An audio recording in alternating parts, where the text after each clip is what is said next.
Okay, so let's start. Sorry, I'm excited. Wow. We're finally going to actually start making stuff in Houdini. It's incredible. But go ahead and do me a favor. And before we start anything, find the files that you can download for this course, the house images, if you haven't done so already. It's these two images right here. This is a do-it-yourself modern doghouse. We have the front view right here, and we have the side view right here. These are nice as reference, and they also give us some good dimensions that we will be using in order to build a shed, in this case a dog shed, that is true to real world scale. Because scale does matter in Houdini, so it's good to start thinking about that right out the gate. Anywho, once you have downloaded both of these, for now you can save them wherever you want. Eventually we will save them all in the same project folder, so we're just localized and building healthy habits. But also make sure at this point, like I mentioned in the last video, that you have installed PureRef. If you go ahead and launch PureRef, not interested? Thank you very much. Once you've launched PureRef, go ahead and just click and drag those two images into PureRef, and now you can, scroll wheel to zoom in and out, and left mouse click to drag around, and right mouse button click to move around the actual window itself. I'm going to move this off screen for now. Know that I do have it up. Always good to have reference when you're building stuff that is supposed to be based on something real. Makes sense, right?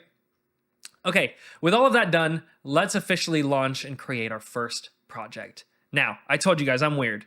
I always launch the Houdini launcher, and I open Houdini from this by clicking this launch button. I've gotten some funny looks from people when I tell them that. I guess some people just like to open it right away, but I like the launch page, man. I like the hub lifestyle. Let's start by making our bed here. Let's stay organized, stay healthy. Let's start by saving our project first and foremost. Just file, save as, and then go ahead and choose the directory that you want. I already have mine in here. I'm going to save it right here. And basically, the way that I like to operate and what I would recommend doing is having your projects, and then in reference to your projects, having all the other file structures that you would need. In our case, that's nothing right now. But over the time in Houdini, we will start saving out different files and having them in the same folder as our projects, but just in subfolders with appropriate names is the way to go. And I will call this section 03 underscore modeling underscore lesson 02 underscore manual build underscore V01. You can name it whatever you want. This is just really for me, because throughout this entire chapter, we'll keep saving different project files that you guys can then download and reference and open. And then at least we've got some explainers. But I always kind of make sure to add that underscore V01 to the end of any of my project files, just so I can iterate very easily by changing it to V02, etc. Hardly revolutionary information, but probably just a good reminder overall.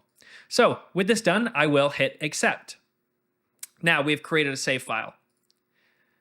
If we go to File, Edit, Aliases, and Variables right here, or you can hit Alt-Shift-V, this will give us an indication in the Variables tab, in the hip line, that our path is correct. We don't need to check this. When we save it, it is correct. But this is just my point that anytime we use $hip, right, to reference where the project is, it is referencing this file path.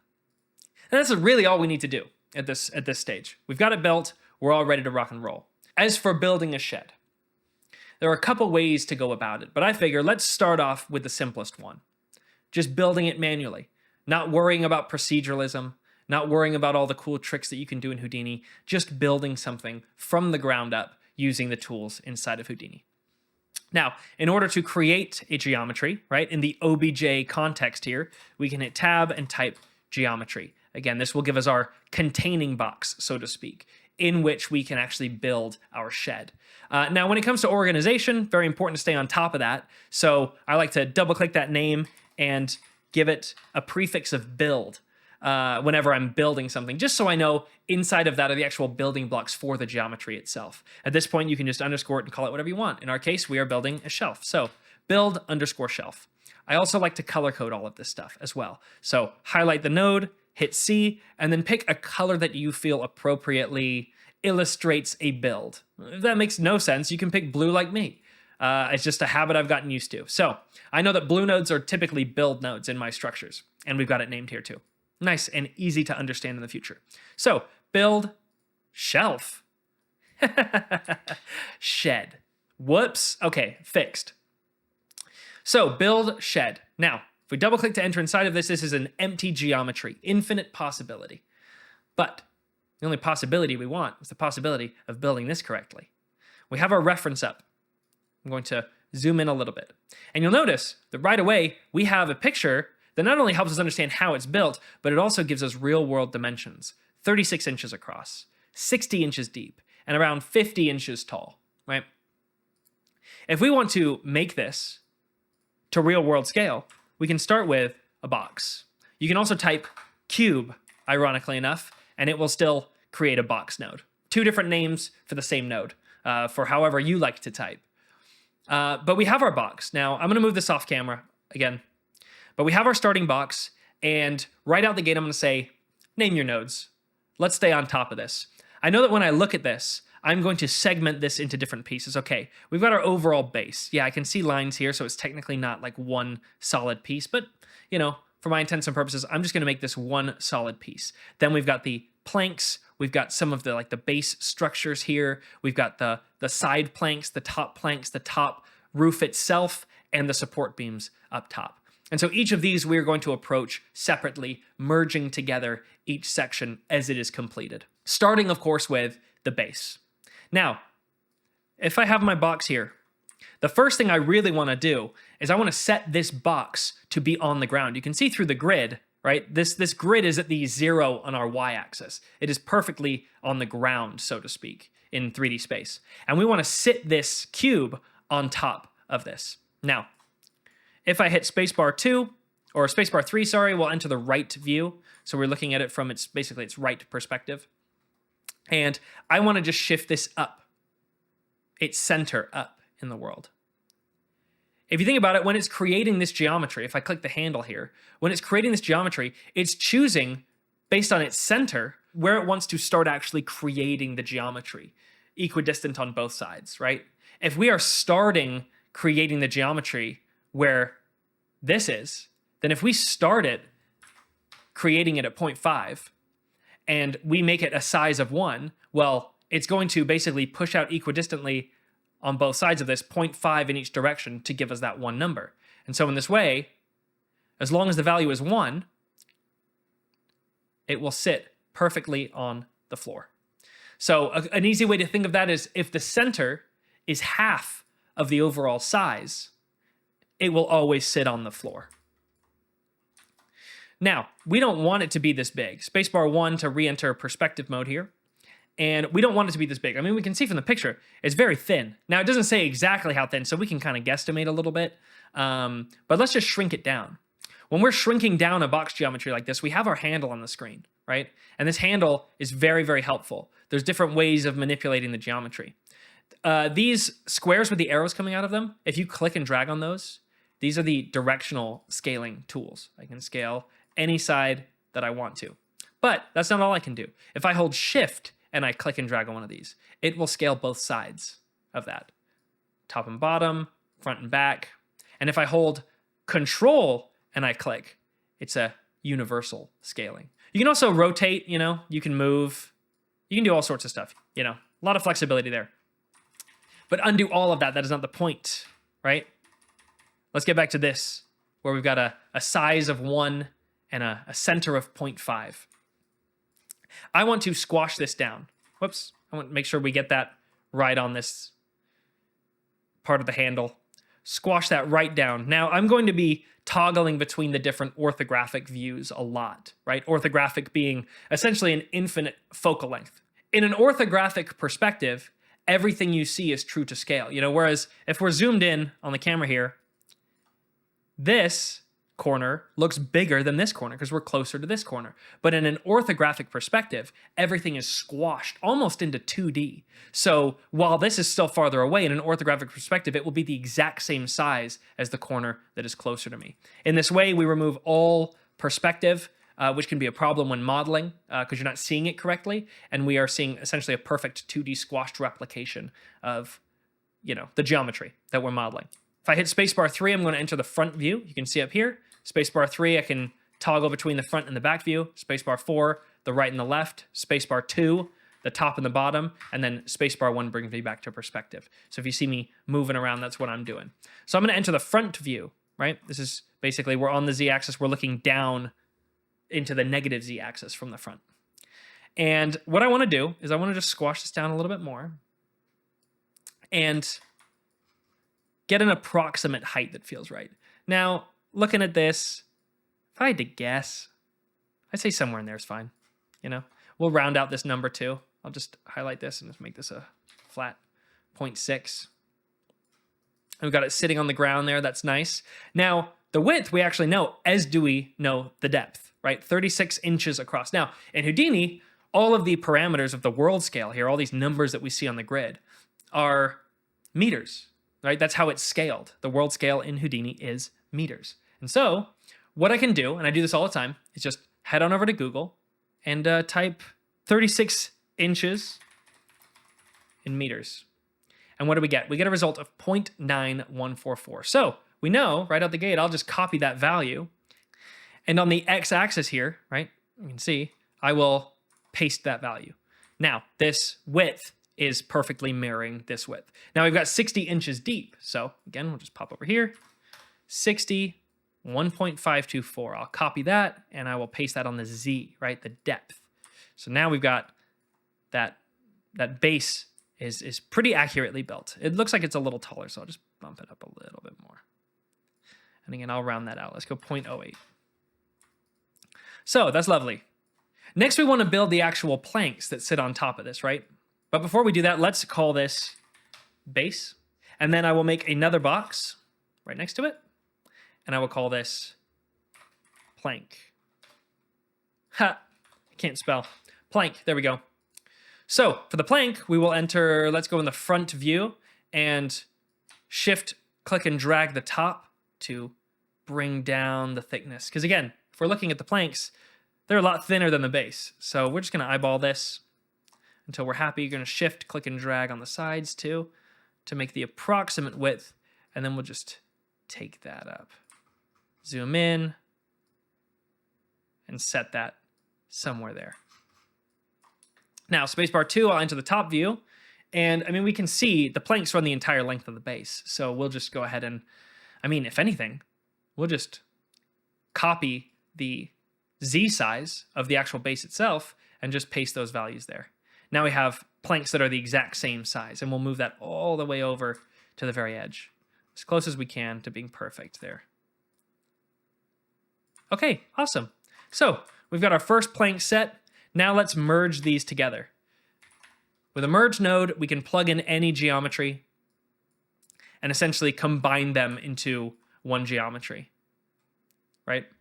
These were two separate boxes, and now if we look at the actual details, instead of, you know, a box of 8 points and a box of 8 points, we now have a box that is a totally different shape of 16 points. Right? We've merged these geometries. I'm also going to hit Shift S to get our little curly connectors here. I find them way more fun to work with, and I'm going to Alt click and Alt click in order to create these little points that I can use to further, you know, organize my scene. And this will make sense as we go further why you might want to do this, because these curly connectors get pretty crazy when there's too much going on. Okay, so we've got our plank. Now we want to create duplicates of our plank, but we don't want to have to, you know, create a whole bunch of boxes and just drag them, and, you know, it's going to take way too long. So this is where we can use what is known as the copy and transform node. It is very well named, copy and transform, because, and I'll move this out of the way, all it does is take the input geometry, make a copy of it. The total number parameter is, you know, how many copies you want to make, and then does something to it. So for example, if we just isolate this plank and I rotate it, you can see we've got two planks now, but one is rotated, let's say 45 degrees. Now, if I add additional copies, it will copy this plank next and rotate that 45 degrees, and then copy this one and rotate it 45 degrees. And so in that way, you're getting like this iterative copy and transformation that is happening, right? Super helpful in a lot of different areas, specifically in creating planks that are laid out next to each other, because we want to line these up and we want to basically just copy and transform them across the top of this base. Now, if we look at our image, 1, 2, 3, 4, 5, 6, 7 total, 7, and it's 36 inches across, which again is what? 0.914. So I'm no mathematician, but if I bring up my calculator, I can say if we want 7 planks and the total is 0.9144 in, size on the x-axis, if I just divide this by 7, well, okay, this number right here is how thick I want the plank to be. If I paste that value there, what an absurd number, then we've got something. Now, I'm going to make sure this is lined up. In the top view, if you hit W, in any view, if you hit W, you enter the wireframe mode, right? And so I can see this line is the base, and I can see based on, the fact that I'm highlighting this and this is red, that this is the plank. So I can just align these lines up. Boom, that is perfect. So now, mathematically speaking, if I multiply this and hit W to get out of that again, back to shaded mode, but if I multiply this to 7, well, if I move it first, if I move this copy, get that as close as we can, that's nice. And then I multiply this to 7 copies, 4, 5, 6, 7. We have a near perfect alignment. Now, the reason it's not perfect is because of this little gap that I left between these pieces, which we don't want. So let's, middle mouse button click on the actual parameter itself to bring up this list of options, and then whatever scale you want, just drag left and right on that scale in order to make those changes. And I'll also bring it down. I'll just bring it down a little bit. Nice. Well, that's very clean. And look at that. We now have our base and we have our planks. Now, next up, what do we want to do? Well, we can just pick and choose our poisons here. We've got these beams. It looks like we've got 1, 2, 3, 4 supporting, the structure itself in those ways. So you probably guessed, but with another box, we can do that. Now, there's no real indication for the thickness of any axis with the measurements, which means we're free to eyeball it. What we do know, though, is it sits on the very edge of the left side of the plank there. So if we enter the front view, we can go ahead and just align this. Something like that. Something like that. We'll have it sit on top of the planks. Right in there. And then height is up to us, really. Also, if we enter the right side view, we see it's super thick, so shift, click, and drag. We're scaling this down. That looks pretty thin on that axis, so yeah, we'll do something like that. And I'll just drag it to, it looks like it's about a quarter of the way in to the depth of the Z-axis. So I'll eyeball it somewhere around there. And we have a nice little support beam. But there are 4 of these. So, we can do a copy transform, as you might expect. Or we can do something different, because what we have is a perfect mirror, right? On one side, we have the first support beam. On the other side, we have a mirroring support beam. So if there was a way to, if we're looking at it from the front view, mirror on the x-axis geometry, then we could just make a copy that is perfect. And wouldn't you know, there is a mirror node. If we create that and add that, by default, we are mirroring in the x-axis, and we can set our distance from that point. But considering that 0 is the center of our world here, and we set the box to be over here, by mirroring the parameters, these ones, the center of our box, it pops perfectly to the other side of our box. That is only because everything is symmetrical, as I'm sure you can understand. If the scene's not symmetrical, then you can change the distance in whatever way that you need to. But this is a good reminder to always try to build your scene at the center of the world, right? It just makes a lot of things a lot easier as you're building your scene. So we've got this, and this is great. But we also need the back beams, right? These two. So I can use the copy and transform to make one copy that I drag all the way out, or I can make another mirror. For our sake, we'll just make another mirror, but this time, instead of on the x-axis, we will set it to be on the z-axis. And we can see spacebar 4 to enter the right view. We can then choose our distance, and we'll just set it, based on the reference, we'll just set it to be at the very end of the planks. And we'll zoom in there. We'll be as exact as we want to. And I'll dial that in. Awesome. So now all that's left is to add this to the mix. And I will alt-click to create another little knob there to organize my scene. Sweet. Let's name this too. We'll call this support beams. This is called camel case, by the way. When you start with a lowercase letter, and then in between each of the new words that start, you give it a capital, right? There's a reason to this, and that's because, as we'll see in this course, in Houdini prioritizes capital lettered nodes when you are searching for things. That won't make any sense right now, but the point is I'm intentionally not capitalizing the names of these things. I save the capitals for the important nodes that I need to point to later on in the process. But camel case is a great way of, not just having a crazy run-on word or words, still separates it so I can see support beams a lot easier. I've got my support beam. In fact, I'll call this beam. It's a singular. Then we're mirroring it, and we have what we need. Now, right out the gate, they look a little short, So we'll just pop those up a little bit more. All just guesstimation at the end of the day. Also, I'll make them a little thicker too. Did I get so nitpicky with this stuff sometimes? That's fine. Honestly, no one will care. Next up, let's create our, similar. It's just like a rotated version of these beams right here. So let's take our support beams. Let's take these ones in particular and actually just create a transform node. Let's see if we can steal the work we've already done in making our beams. Now, when we create a transform node, let's pop over here, we can see the pivot, right? The handle sits on the pivot. That means that if I'm making changes, those changes are anchored to the root of this location, right? Any rotations that take place, and it defaults to the 0, 0, 0 of the world. But we can actually move this location to wherever we want. Now, there is a handy little button here that says Move Pivot to Centroid. And what that will do is it will create a bounding box around the entirety of the geometry that is being fed into this node.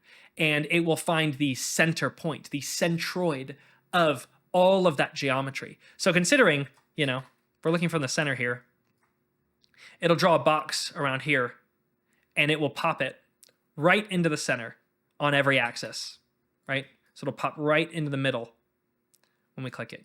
And we can see that that is true, which is great because now whenever I rotate it, it's completely symmetrical to change both of these things together. And what do we need it for? If I control click the template button, I get a solid version. If I don't, I get a wireframe version. But if I control click, I get a solid version while still having my display flag active on the geometry I'm working on. But this is great because now I can rotate this new geometry. We see that changing in the X rotation here. Now, just knowing angles, I'm an angle guy. -90 is going to be flat, right? In relation to 0 being upright. Now, since I rotated it 90 degrees, you'll notice the Y handle is actually pointing in a different axis direction entirely. That's because this handle right now is oriented to the object. The object started here, and then I oriented it back, and you see the handle goes with it. We'll look at this more coming up, but if we have our transform node selected, we're hovering over it in the scene view. By hitting M, we can change the handle alignment. Look, cycle handle alignment. So now the handle is aligned to the world. So even though we are rotated 90 degrees and the object's Y is this way now, the world Y is always up, right? So that's helpful in certain circumstances. I'm going to cycle back. Handle is aligned to the viewport, right? Wherever we are is how it's aligned, but I want it to be aligned to the component, right? The actual geometry itself. Okay, I actually typed MM into rotate. Delete that and Control Shift click to get rid of whatever that code was. Okay, here we go. So spacebar 4, we enter our side view, and I can just align this up. We can just eyeball this. That's no worries. Let's eyeball it. Something like that feels pretty good. And then let's scale it. I mean, you know, why not? Oops. Again, we have to scale on the Y, right? Because this is in relation to the object's orientation. So scaling on the Y, I can then line this up a little bit, scale it on the Y, zoom in. If there's a little overlap, that's okay. Doesn't need to be perfect. Point is, we've got our support beams, so that's cool. And now, you know, since we've got a perfect mirror of those support beams up, I can use a copy and transform or a mirror node in order to, you know, emulate that mirroring that we see in the schematics. Now I'm going to use a copy and transform here. Really just pick whatever you want, and I'm going to slide these up. And we can see here in the image, the alignment, the top of these support beams meets the top of these support beams right here. So I want that height to be the same. I'll enter the side view again, and we will dial that in. I may even scoot it over a little bit. Okay, lovely. That's pretty darn good. I'm going to Control S. Save often. I mean, I'm sure you're very used to this idea if you've, you know, worked in other 3D programs before, but goodness gracious. Save often. I mean, come on now. Now, quick side tangent. If you don't save often, sometimes you're fine, because if we go to where our project was, we will notice a new folder has been created. Backup. And in here, it is saving, you know, sporadically auto saves of our Houdini project, which is immensely helpful in so many different circumstances. So back to this. We have our support beams. Now I'd like to create, well, perhaps I'd like to create these support beams, the ones that are making the actual arch itself. But first, let's merge this in. You can kind of see it's getting a bit hairy here with all this stuff going on. So using a box, I bet you didn't see that coming. Using a box, let us call this arch beam. We've got our arch beam box. And you may notice that, you know, if I have the display flag on here, for example, I am visualizing this geometry. But if I even highlight a node, I'm getting a template view of it. This is very handy. You know, just different tricks for visualizing your scene, putting a display flag on, putting a wireframe, or I'll do it on this, a wireframe toggle onto another one, you know, or control, clicking the wireframe to visualize it, you know, fully opaque, or, you know, having the display flag on this and clicking and dragging, like just get a little bit familiar with navigating in that way. Because there's a lot of, you know, handy ways of visualizing the information on screen that helps you make a lot more sense of it. Let's make our diagonal arch here. So we know, what do we know about it? Well, we know it's basically like this support beam, isn't it? So why don't we start with that as a base and then just manipulate it as needed? And I'll just copy the support beam and I'll paste it right there. Then I'll copy this name and I will delete this first because, again, we can't have two operator strings with the same name. So, you know, I'll delete this first and then I'll paste the name. So it'll just actually call it arch beam. So we've got our arch beam. I'm going to visualize this. I'll go into the front view and we can see in our reference, it is, you know, canted somewhat, 45 degrees. Again, big into angles, I am.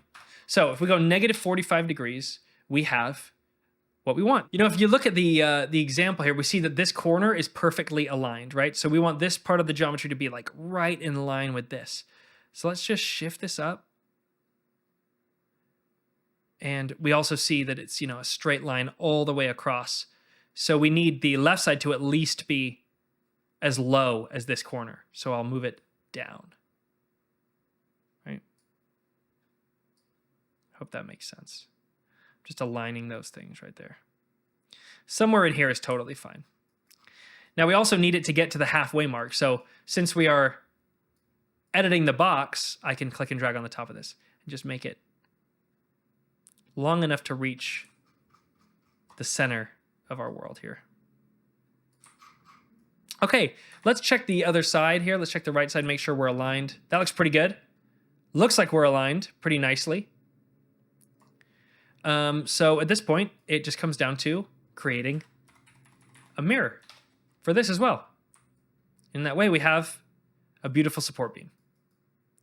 Super straightforward. And I'm going to adjust all of this to try and keep it somewhat attractive. And we'll merge this in. I'll click to create another little thing here. Now, it does look like there's a little bit of an overlap, right? A little bit of an overhang from that front beam. So I'll just move it forward a scotch. There we go. Yeah, so we've got that just a little bit in front. Now, one of the big issues here is this is a straight line, right? And this is not. So how do we rectify that? Well, we looked at it a little bit earlier, but there is a clip node. Now, you'll notice I just created this little pop-up because I didn't actually hit tab before typing. So oftentimes you'll kind of jank out your node view by typing a bunch of shortcuts, thinking you're typing the name of a node. So just be careful of that. But that is P. I hit P right there. And that basically gives you a little pop-up of the properties that mirrors this in case you want to go full screen with your node view. Then you can just hit P, pop that on and off. It's very handy, but I don't use it. So I'm going to pretend that didn't happen. Okay, so organizing this again, we can create, if we hit tab first, a clip node. And a clip creates essentially an infinite cutting plane, right? We looked at this a bit earlier, but any primitives above that cutting plane, and we can see the direction from this handle here. This is the direction that it is it's facing. Anything that is above the plane will be kept because it is in our keep group, right? Keep primitives above the plane. Anything that is below it will be deleted. And we can see that if we plug it in and we rise that distance.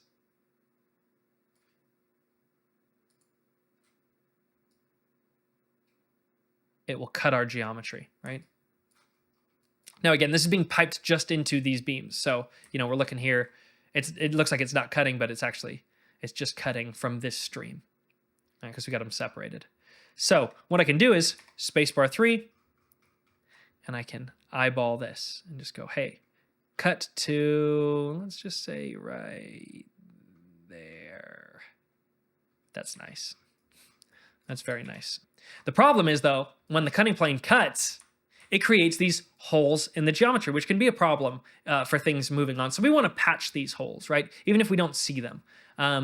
So we can use what's called the polycap.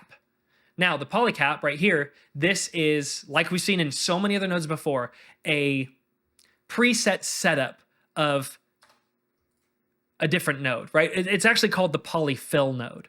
And so the polycap is preset to only fill with a single polygon. What the polyfill node does is it looks for any holes or gaps in your geometry and attempts to fill them in a specific way. If we look in the fill mode, it tries quadrilaterals. Those are, four-sided polygons, polygons with 4 points, or triangles, polygons with 3 points. It tries to best fit your mesh and fill those gaps. Super handy node. But the polycap is preset to a single polygon fill because it's basically just looking for one big hole that we can patch there. And same on the other side. It patched that as well, right? We bypass that, we turn it back on. We see the polyfill is taking effect. Now, if you're curious, you could also just type polyfill and drop that too. And, considering all of these polygons are quadrilaterals, it defaults to quadrilaterals and therefore fills it appropriately, right? We see that. If we change it to triangles, we can see it has made 2 triangles to fill that gap. But of course, we just want one single polygon because it's such a simple cut that that's all we need. One single polygon. Okay, so we now have our cut support beams. And if we look at our picture, Let's look at the other one. Ah, nice. A nicer look at the interior. We've got 1, 2, 3 all the way down.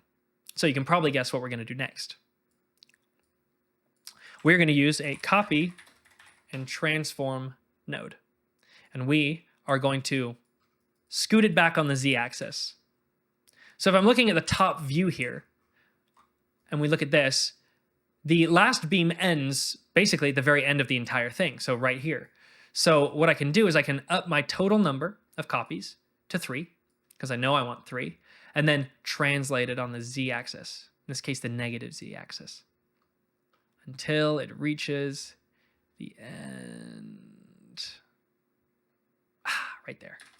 Nice. Heck yeah, look at us. We got that Quaker DNA with how fast we're building this shed. Okay. So, this is great so far. What else do we want? Well, really, I think the actual roof itself, right? This this solid piece of wood that's sitting over the support beams. Well, that's easy enough. We've done this enough times. We create a box. We'll call it roof. And we can just put this together real quick. If I go up, I'll drag it so that it starts approximately there. I will align it. Now already that width looks pretty good.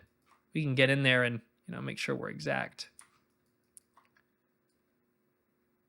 There we go. And, let's go back to the perspective view. Actually, let's go to the front here and just make it nice and thin, right? We can see in the picture, this is a thin piece of wood. So, we can throw some slim fast on this thing.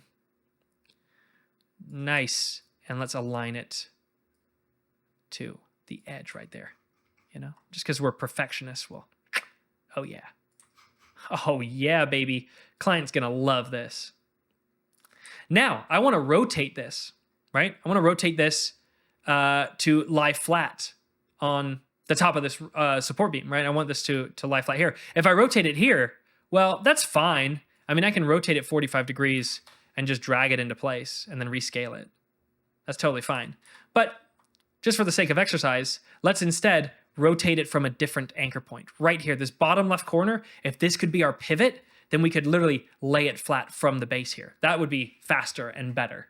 So let's do that. Now, if I have, a box geometry, for example, this node is designed to build geometry, not to transform it necessarily. Like you can see, we don't have any transform tools here. It's like the initial rotation size and center of the object. So what's interesting is the handle is always aligned to not only the object's orientation, right? Where Y is the direction of the object, not the world, but also it's locked to the center of the object. Because again, that center point, like we saw earlier on in this video, is where it's growing the geometry out from, equidistant on all sides. So if we want to move this pivot around, we need a transform node. I mean, a transform node's purpose is to transform geometry. And so if we have this selected, again, the pivot defaults to the 0 of the entire world every single time. So the first thing we'll do, we'll move the pivot to the centroid. So we've got that. And then if we right click on this, we can actually toggle on pivot mode. Now we can hit Shift plus comma or insert as a shortcut right there. But you know what? I just click it. It's all good. And now when we actually transform this handle, only the handle moves. The geometry stays exactly where it is. And in this way, we can really fine tune specifically where we want that pivot to be. In this case, we want it right in the bottom left corner there. There's other ways to get it into the bottom left corner that we'll go over later. For now, this is like the simplest approach to these problems. But if we then, right click and toggle out of pivot mode, we enter back into transform mode. And now look, I can make it fall like a tree. Right from that bottom left pivot, I can rotate it. And I happen to know, again, being an angle man, it's 45 degrees. So that sets us up perfectly. You know the drill here, merge this in, alt click. Let's organize this stuff a little bit, stay on top of this massive heaping web. Keep it pretty. And we'll visualize this. And now what I can do is we can go back up to the roof, to the actual box itself, click and drag, and look, again, proceduralism, baby. We can scale that down until it's perfect. Right in there. Whoops. I scaled to 2 axes at the same time. So let's quickly check all the axes here, right? It looks like we're deep enough, we're thin enough, we're rotated. That's looking really nice. So I can confidently now add a mirror node, which again, defaults to the x-axis. So entering the front view here, we do notice, there is some overlap there of the left one over the right one. And we can just do that manually. I'll enter perspective mode here, and I'll literally just zoom in. And, with this stream selected, this node selected, I will click on the select button or hit S to enter selection mode. By default here, we're in polygon selection mode, select primitives, right? We can choose points or edges. We can also hit 2 for the points, 3 for the edges, or 4 for the selection of the primitives. We can see that changing in real time. Little shortcuts for you. But in our case, we want to transform the primitive, particularly this one. So we'll click on it.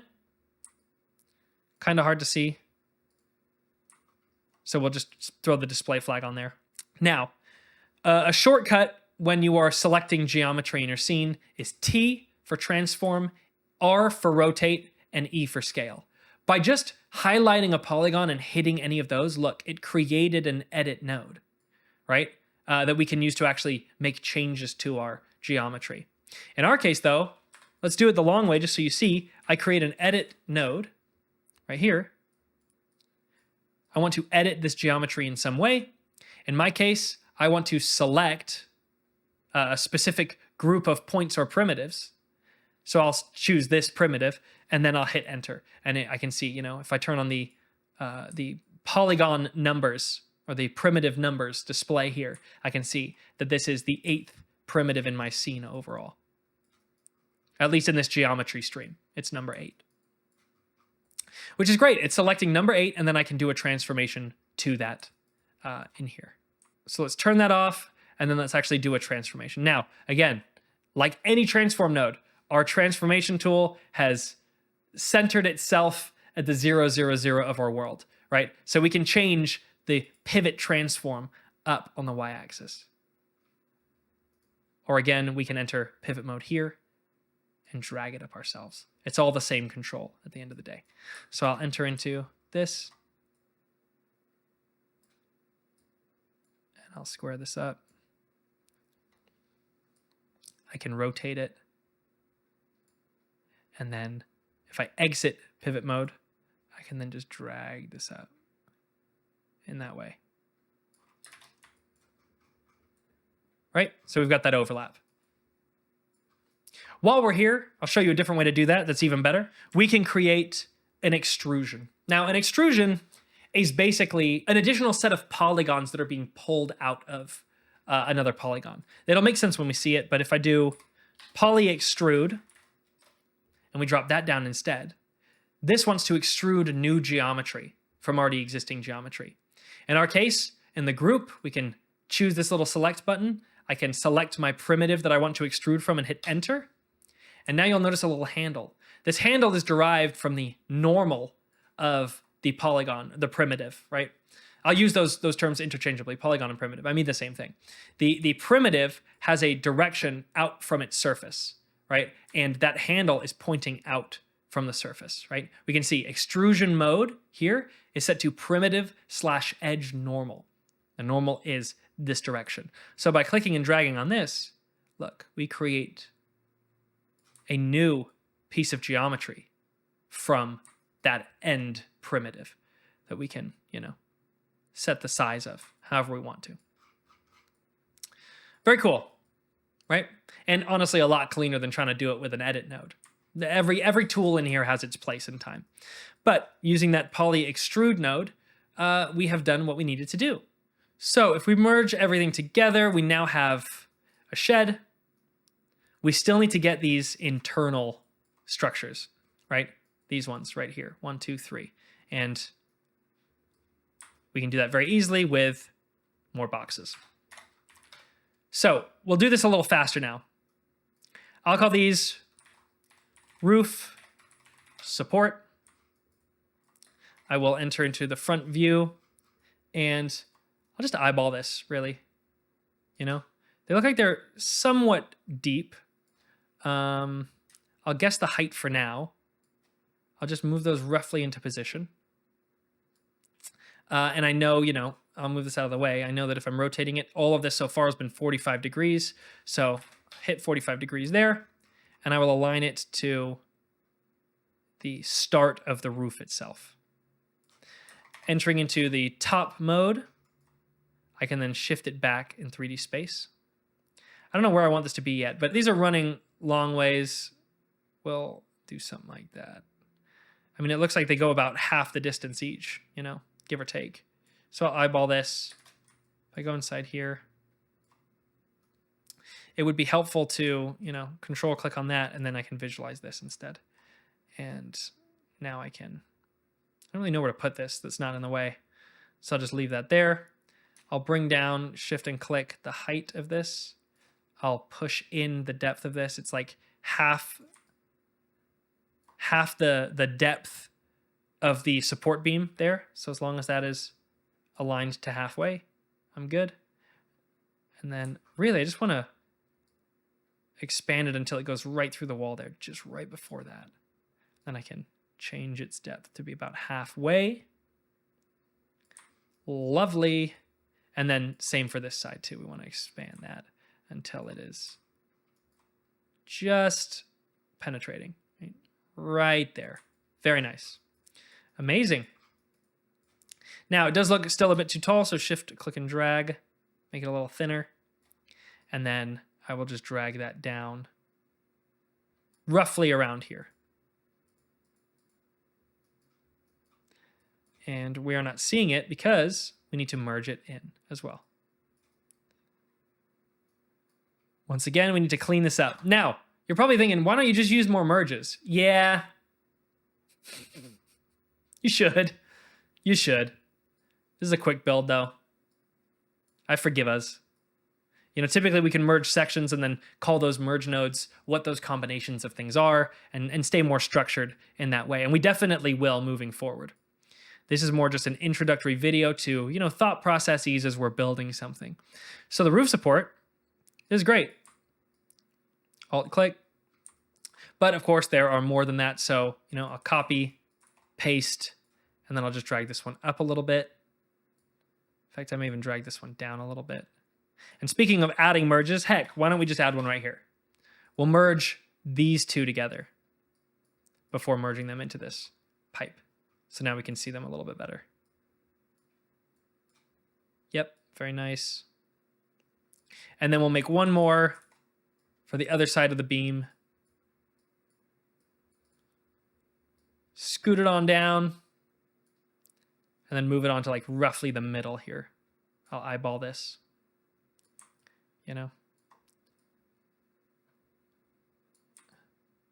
That's pretty good. That's pretty close. Yeah. And let's, for the lighting's sake, turn off the lighting for right now. And then we can see, yeah, that's pretty close overall.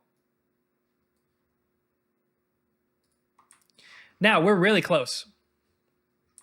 We just need to do these super fun, little fence structures around the perimeter of the actual building itself or the shed itself. And in fact, you know what? We can poach our work that we've already done. This beam itself is just a little bigger than the actual fence beams are. We can use that as a nice little starting point, just tweak it. So if we can identify, we've got, this is where the names really come in handy. We've got a support beam right here. I'll copy this. I'll paste this. I'll move this over here. Move all this down.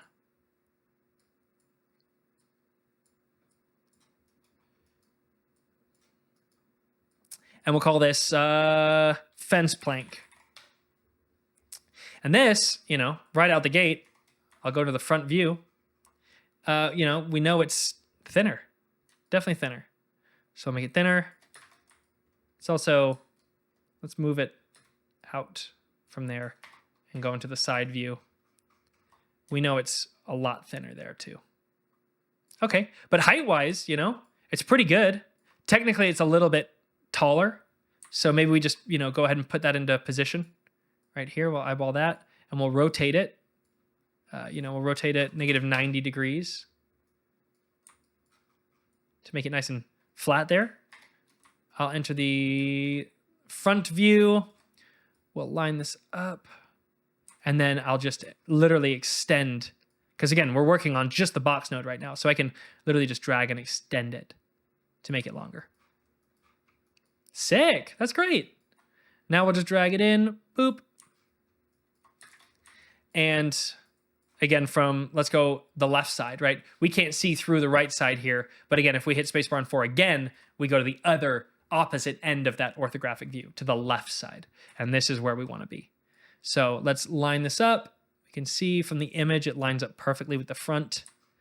And now we'll use a copy and transform to offset along the negative Z here. Just scoot it there. And now it's just a matter of multiplying. Boop. Now it does look like there's little bits of gaps in here. And so even though it doesn't align perfectly, it's kind of perfect because we can just, extend ever so slightly like that. Now when we merge this in, we take a look. We've got little gaps in our fence and fencing all the way along the left side of our shed. Of course, then we can mirror this beautiful thing. And since we established our scene at the 0 of the world, that's our center, it mirrors perfectly to the other side. Super nice. Gosh, it's always such a good feeling when things just work, you know? Now, onto the back fence, right? Same idea. We'll take, this is a starting point. I will move it on down. I'll rotate it again, to 0 this time, so its length, so its long way is kind of facing left to right on the x-axis. I'll hit my top view, hit W for wireframe mode. Yeah, line this up like right in there. That's nice. Let's control click for full opacity wireframe and then put our display flag on this so we can look at this. And yep, same thing as before. Copy and transform. Offset just a little bit. And then multiply. Gosh, this is the funnest. Just dragging this is the funnest part. And again, there's a little bit of a gap here, so that's okay. We will just further increase, the translation amount that we want until those are somewhat connected. Heck yeah. From the distance we're going to be viewing it, it doesn't really matter. It doesn't need to hold up super perfectly. The important thing is the idea of it is coming through. I mean, this is really close. This is looking really good so far.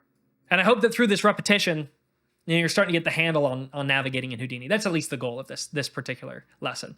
Okay, final big element here are these roof versions of the side planks that we created. Now I am noticing I almost made a mistake there. I almost didn't merge in our back. Now we've got fence plank and fence plank 1. That's not very descriptive. I'll go fence plank underscore sides and fence plank underscore back, just so I can make sense of that when I go back to look at it later. Boom, everything merged together, looking great. Control S, make sure we save our scene because we don't want to throw away our work. Now let's start with, again, this back plank. We'll copy paste this and I'll call this fence plank roof. And in that exact same way, we can pick a perspective. I'll go spacebar 3 for the front. And you know what? Actually, let's rotate it to negative 90 degrees again. And let's move it up and just rotate it to negative 45 degrees on its z-axis.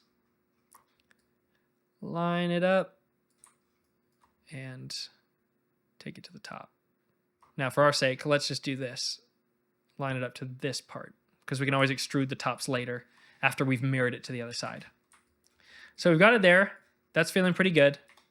We'll go to the left side view, and it does look like it's... Yeah, it looks like it's not starting at the very beginning. It's starting a little bit in. So we'll just eyeball that, honestly. And there are how many here? 1, 2, 3, 4, 5, 6. So, if I make my copy and transform and I raise the total number to 6, I can then just eyeball the translation on the z-axis here until I'm happy. Now, I may want to make it a little bit further in, I think, based on the reference. But that's a total guess. I think maybe somewhere in here is good. So, yeah, we'll do something like that. And then, honestly, these ones seem like they're a little thicker, so I'll control click to view that and then shift click to scale. You see, every single copy is also scaled. Proceduralism, baby. It's a beautiful thing. So we've got the roof planks looking great. I'm going to drop another mirror. And we've got roof planks on the other side. Fantastic. We will then merge those in here. I'll actually bring this whole thing a little lower. Oh, actually, I'm realizing now, yeah, we can just actually scale this to meet the other one. That'll actually work perfectly. Heck yeah. Sweet. Yeah, that looks great. That's exactly how it's done here. Okay, awesome. Now, we're pretty much done. There is one more sneaky little element that I shouldn't even care about, but we're completionists here. We're gonna finish this thing the right way. There is a top plank here that we do not have. So, I mean, you know the drill at this point. We're taking this, the starting plank from the back plank setup. I'm just gonna move it to the center. I'll look in the front view. In fact, let's just center it up legitimately in the direct center of our scene, 0. We'll raise this up. I'll rotate this to be -90 degrees. And then I will probably rotate this too to be the skinny side that's facing us. Let's go -90 actually. So we've got the skinny side there. We'll raise that up. And then I will shift, click and drag the duration, or the length rather, of the entire fence. Now we got it in. And I'll call this fence, plank, back, top. We're getting a bit wordy now, getting a bit verbose there. But that's okay, because that is literally the last piece of the puzzle. And look at that. We have completely rebuilt a dog shed. Worth it. Yeah. So, I mean, super cool, right? And not complex. Like, if we're looking back, like I was talking earlier about other programs, how at a certain point down the line, you need to make a decision that is being committed to. Here, we can go back at any point in time and change any aspect of any of our things, right? You can make the planks smaller or bigger, wider, larger, taller. Like, we haven't committed to anything at any point in the build. And we have a bird's eye view with, naming and organization, if we're doing it right, that allows us to go back in and make changes at any point in the timeline or pipeline, if you're working in a studio. Now, what's interesting is, while we built this, relatively quickly, again, considering it's our first time kind of messing around with the software and building something, we didn't really take advantage of Houdini's true procedural superpower. I mean, sure, we're taking advantage to some degree, right? Whereas, like this plank, for example, we can change it, and procedurally, it'll make the other one smaller too. But when you're building a shed or an entire building to be procedural, you want a lot more control than that. Let's say I wanted to scale the base, for example, make it wider. Well, wouldn't it be great if the entire structure became wider too? The positions of the support beams moved in relation to the changes I was making to the base? Wouldn't it be great if I could choose how many planks I wanted, and in real time, the size and positions of the plank would update to fit inside of the base? Wouldn't it be great if all of this was tethered, so I could make a control system that, with simple click and drag functionality, I would have a tool that would allow me to manipulate my overall building with immense flexibility, and allow me to generate completely different looking structures without having to go in and manually do it all. That is the true power of proceduralism. And so I wanted you to taste the idea of building something inside of Houdini before getting into that. Because what I want to do next is I want to start from the beginning again, but this time with the idea of proceduralism in mind. Doing it this way is not bad. It is not inherently bad at all. A lot of the projects that I do at Corridor, for example, I'm building something one time for one use, and so I can cobble it together, and as long as the end result looks good, it is good. But sometimes you want to build something for longevity and future manipulation and flexibility, right? Houdini can do this like no other software on planet Earth. So we'd be fools not to at least dip our toes in the water. You may not use it all the time, but the idea of proceduralism, while it is harder to build, it pays dividends dramatically down the line. And so, again, let's recontextualize. We've gotten our first little taste. Now, let's start over, and this time, we'll do it procedurally.